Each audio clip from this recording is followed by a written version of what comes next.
There's a pattern empires follow when they collapse. Not a sudden break, but a sequence. A predictable cascade of events that historians can trace across centuries.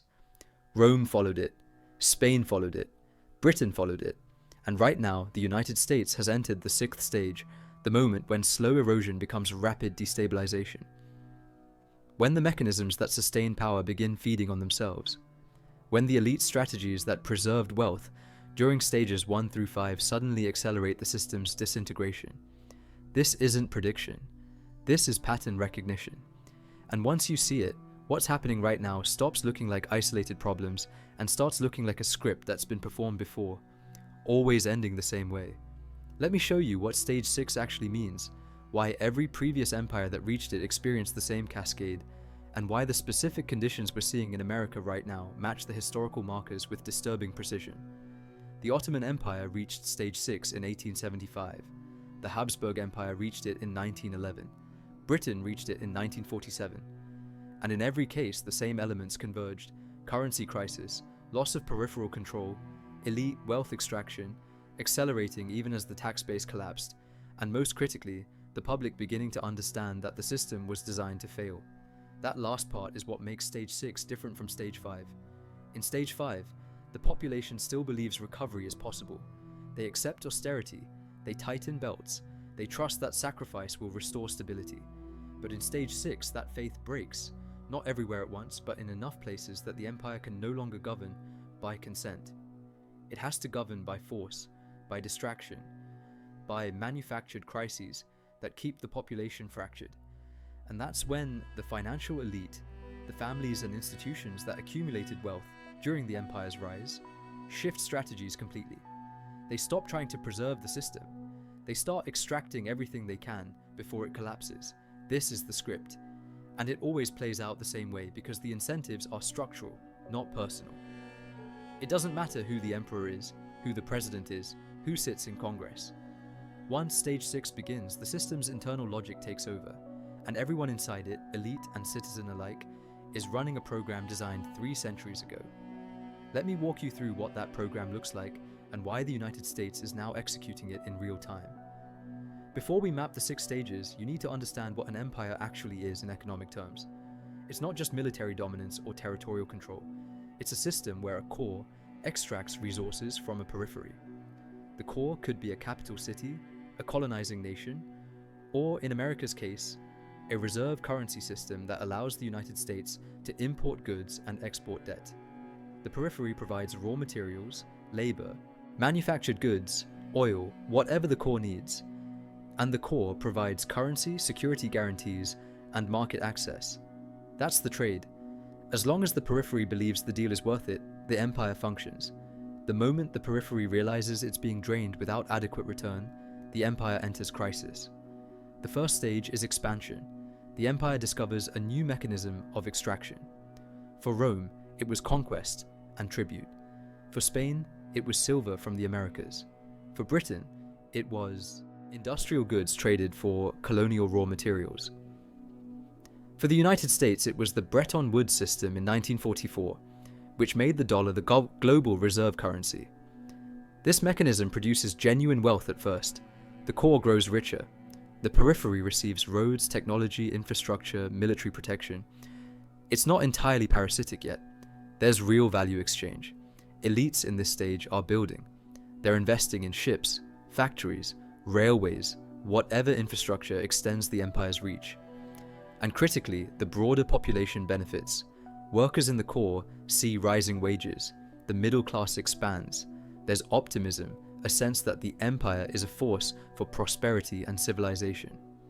The second stage is financialization. The empire stops producing as much and starts managing wealth. Why build factories when you can own the debt of those who do?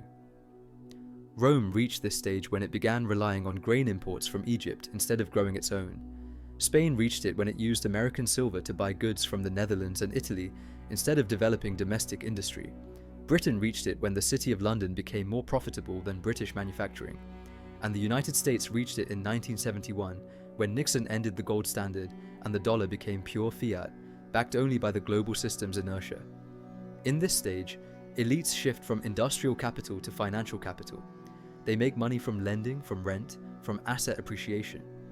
The broader population still experiences growth, but it's increasingly debt-fueled. Wages stagnate, but credit expands. People feel prosperous because they can borrow, but the underlying productivity gains are slowing. The third stage is imperial overreach. The empire extends beyond what it can sustainably manage. Military commitments multiply. Bases proliferate. Wars break out on the periphery, and the core keeps intervening because retreat looks like weakness. Rome had this problem with Germania and Parthia.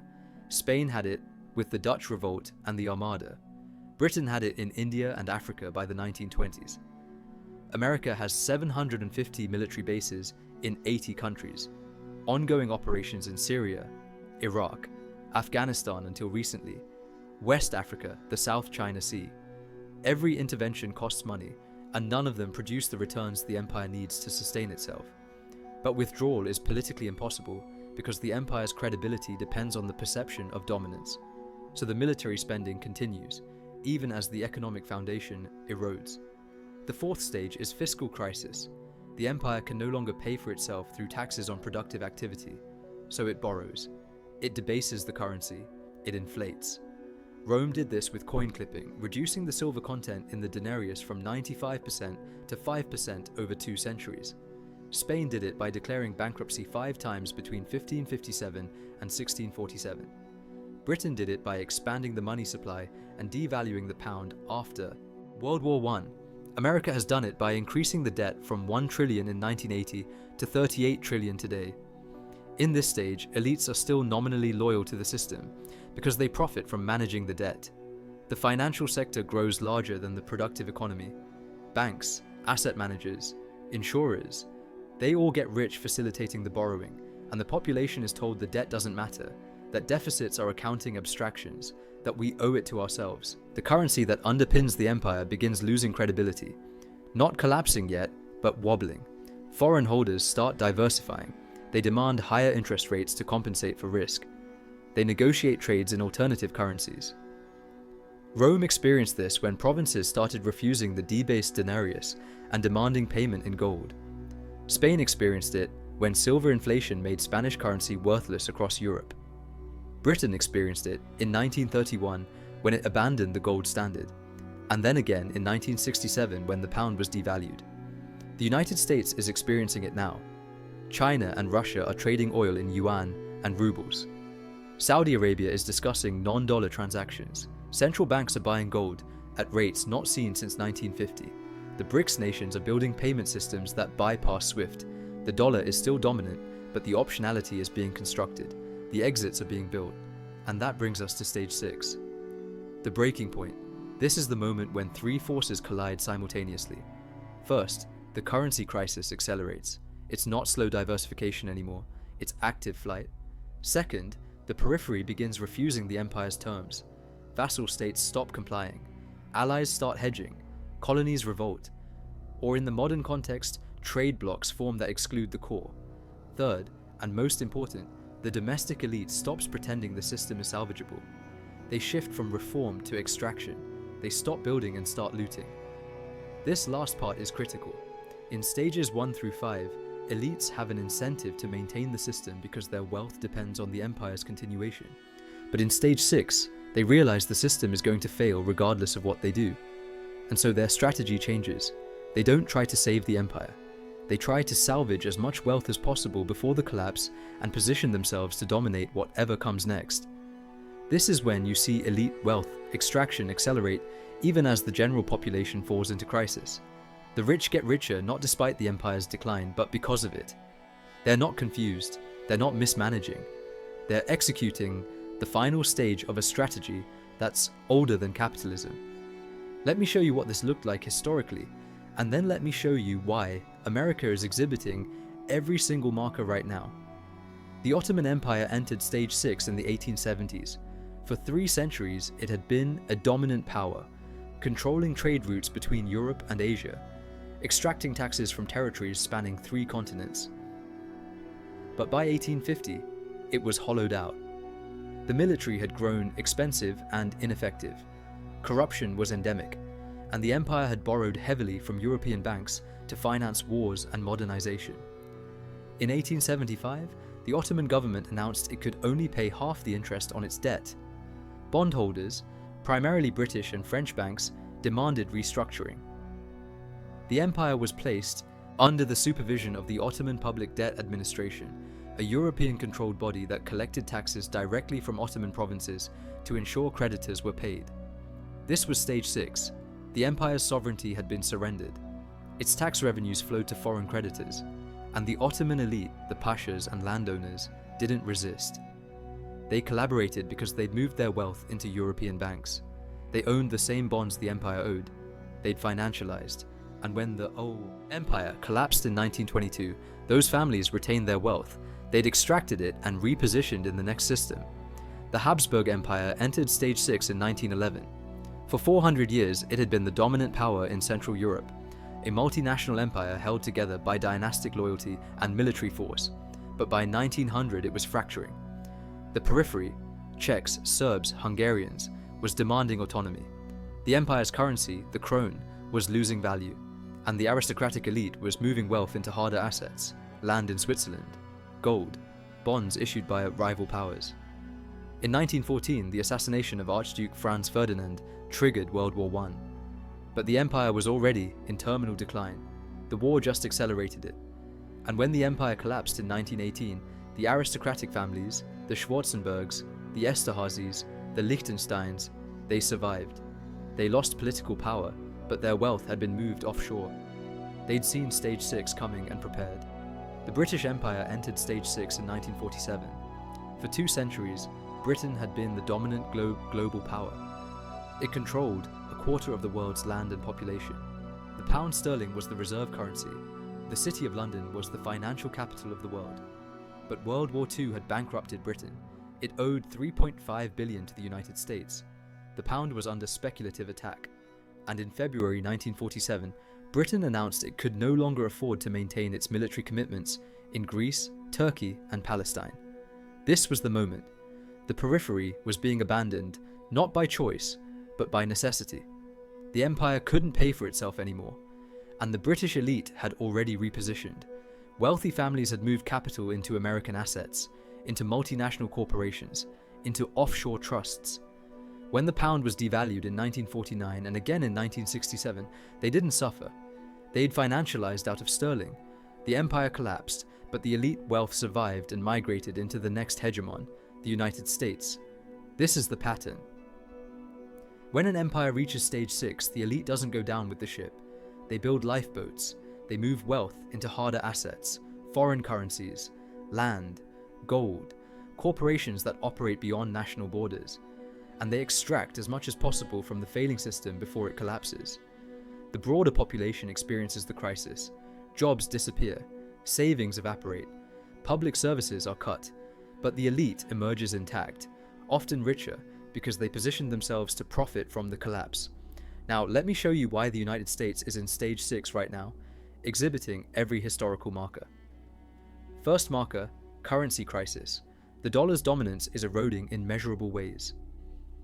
In 2020, the dollar accounted for 73% of global foreign exchange reserves. By 2024, it's 58%.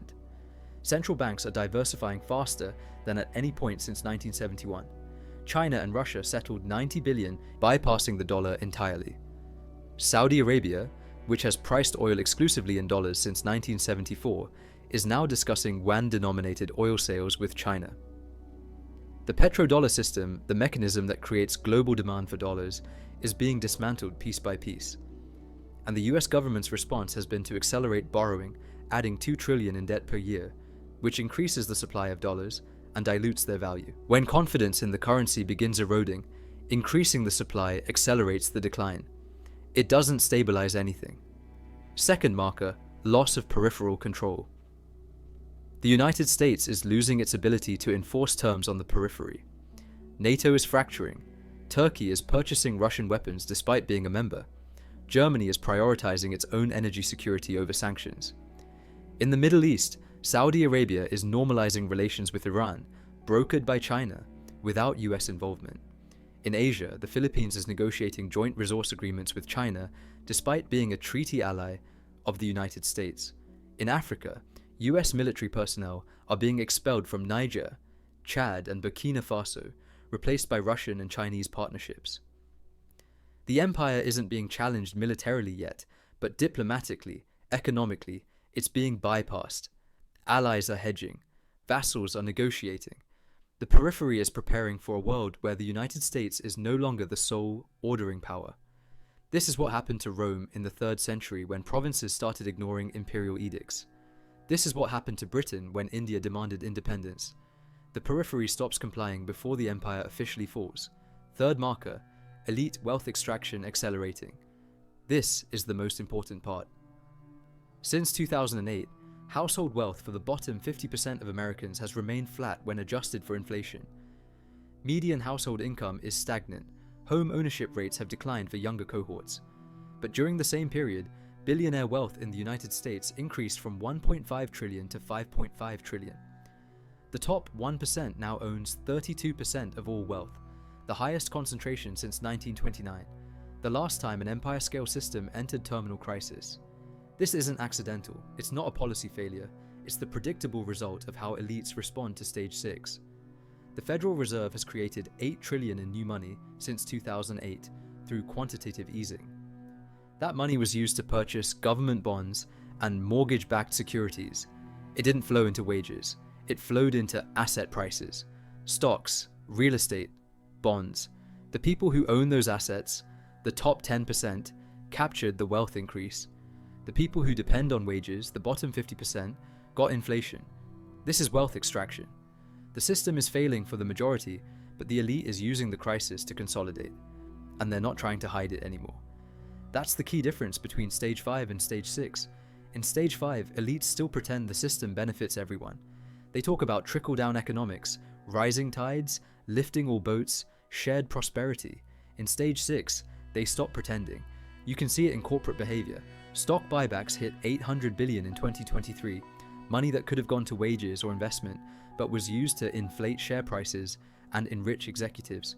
You can see it in private equity, which is buying up single-family homes, medical practices, veterinary clinics, water systems, converting essential services into rent extraction vehicles. You can see it in the rise of offshore wealth. An estimated 11 trillion in private wealth is held in tax havens, unreported, untaxed, beyond the reach of any government. The elite is moving wealth out of the system and into structures that will survive the system's collapse. That's stage 6 behavior. Fourth marker, this is the psychological breaking point. In every previous empire, stage 6 was marked by the population's realization that the system wasn't designed to help them. That realization manifests as political instability, polarization, the rise of populist movements on both extremes, declining trust in institutions. In America, trust in Congress is at 16%, the lowest ever recorded. Trust in the judiciary has dropped to 47%. Trust in the presidency fluctuates with partisanship, but institutional trust overall is collapsing.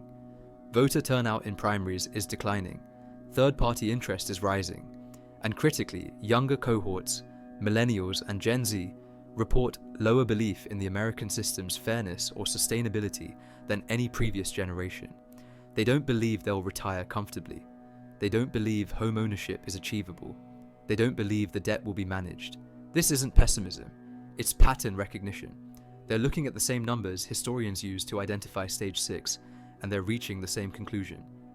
Fifth marker, the empire governing by distraction and division rather than competence.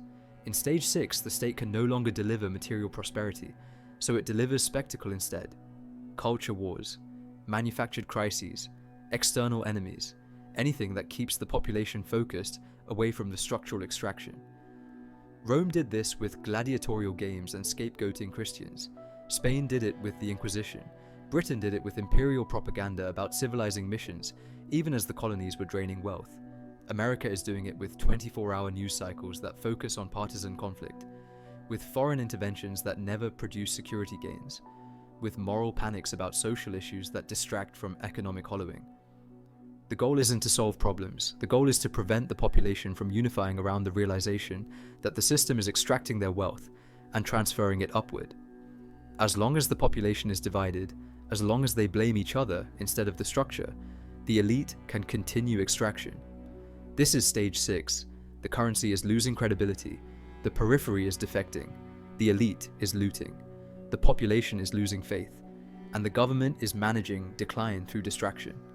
Every single marker that appeared in the Ottoman Empire in 1875, in the Habsburg Empire in 1911, in the British Empire in 1947, is present in the United States right now. So why does this matter? Because stage 6 is when the collapse accelerates. It's not slow decline anymore, it's cascading failure. Let me show you the specific mechanism. In stages 1 through 5, the empire's problems are cumulative but manageable. Debt increases, but slowly. Currency weakens, but gradually. The elite extracts wealth, but not so quickly that it triggers revolt. The system bends, but it doesn't break. Stage 6 is different. Stage 6 is when the feedback loops reverse, when the mechanisms that sustain the empire start feeding on themselves and accelerating decline. Here's how it works. The currency loses credibility, so foreign holders demand higher interest rates to compensate for risk. Higher interest rates increase the cost of servicing the debt. Increased debt service requires either higher taxes or more borrowing. Higher taxes suppress economic activity, which reduces tax revenue, which requires more borrowing. More borrowing increases the debt, which further erodes currency credibility, which triggers more foreign diversification, which requires even higher interest rates. It's a loop, and once it starts, it's very difficult to stop without either defaulting, which collapses the system, or imposing austerity, which triggers political instability. At the same time, the periphery is defecting. Allies are hedging. Trade is shifting into alternative currencies. This reduces demand for the cause currency, which accelerates its decline. It also reduces the core's geopolitical leverage, which makes it harder to enforce terms on the periphery, which encourages further defection. Another loop, and domestically, the elite wealth extraction is creating a third loop. As the middle class is hollowed out, consumption declines. Lower consumption reduces corporate revenue, which reduces tax receipts, which increases the deficit, which requires more borrowing, which transfers more wealth to bondholders, which are the elite. So the extraction accelerates even as the economy contracts. The rich get richer while the system collapses, not despite the collapse, but because the collapse is profitable for those positioned correctly. These three loops, currency crisis, peripheral defection, elite extraction, they reinforce each other.